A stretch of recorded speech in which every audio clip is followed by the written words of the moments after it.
125 years ago, Dr. Hal Foster, the Academy's founder, addressed the first annual meeting in Kansas City, Missouri. Fellow physicians, I've called you here to organize the Eye, Ear, Nose, and Throat Association.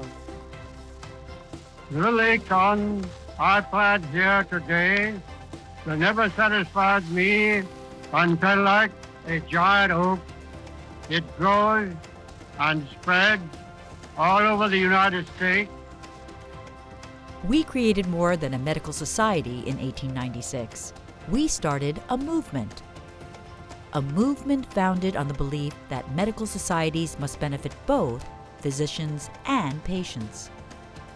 By 1979, Dr. Foster's oak tree grew too large to serve both ophthalmologists and otolaryngologists, and it split into two societies.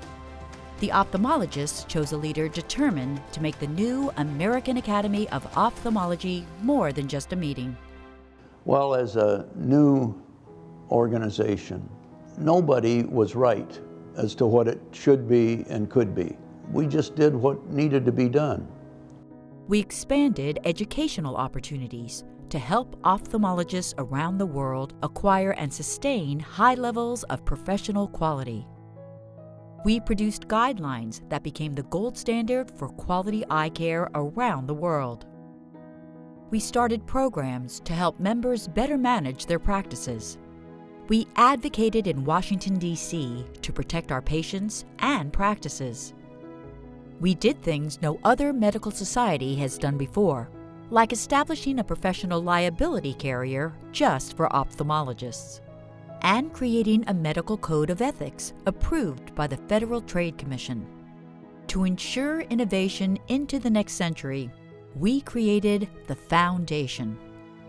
The Foundation made possible Eye Care America, the One Network, the Iris Registry, and the Trolson Marmer Museum of the Eye.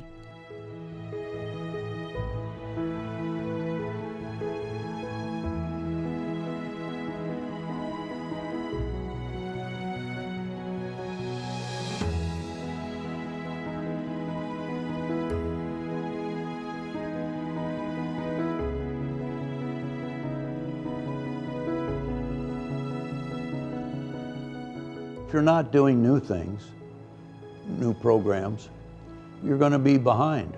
And happily, the American Academy of Ophthalmology has never been behind. The digital age provided new opportunities to deliver education to the world's ophthalmologists. All the products of the Academy were produced in print, and we felt that the digital world was coming, and so we had to convert everything to digital media.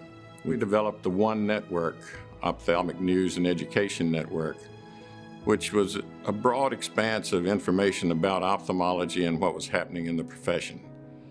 By 2009, the rise of artificial intelligence was about to transform the profession.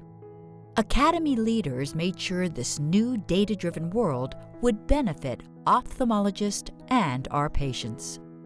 The Iris Clinical Data Registry may be one of the most important things the Academy has done in decades. It's a marriage of big data analytics, of looking at what's happening in the real world of practice. It's really focusing on how well we as ophthalmologists do. The Iris Registry is the largest single specialty database in the world, having amassed data on 70 million patients. It has helped members save $1 billion in avoided penalties.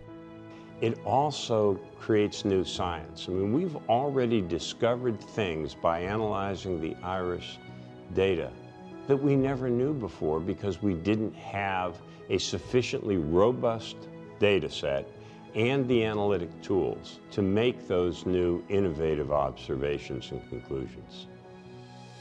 The worldwide COVID-19 pandemic shut down the world, but we met that challenge too. We shared clinical guidance and emerging science, helped members manage lockdown and recovery, adjusted programs and live meetings to virtual, and advocated for relief and resources for patient care.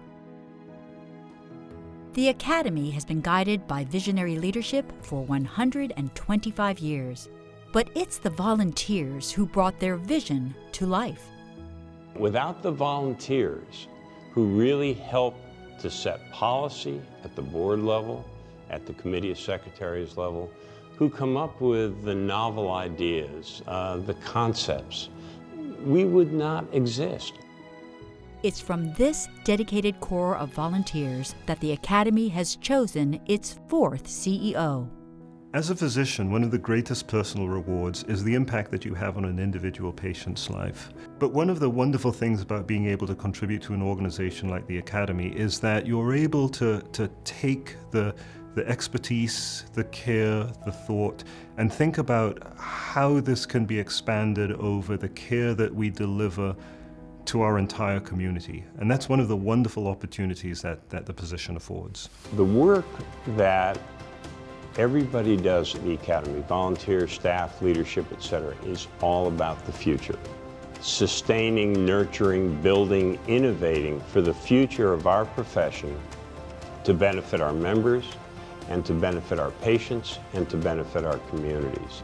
The American Academy of Ophthalmology, protecting sight and empowering lives for 125 years and counting.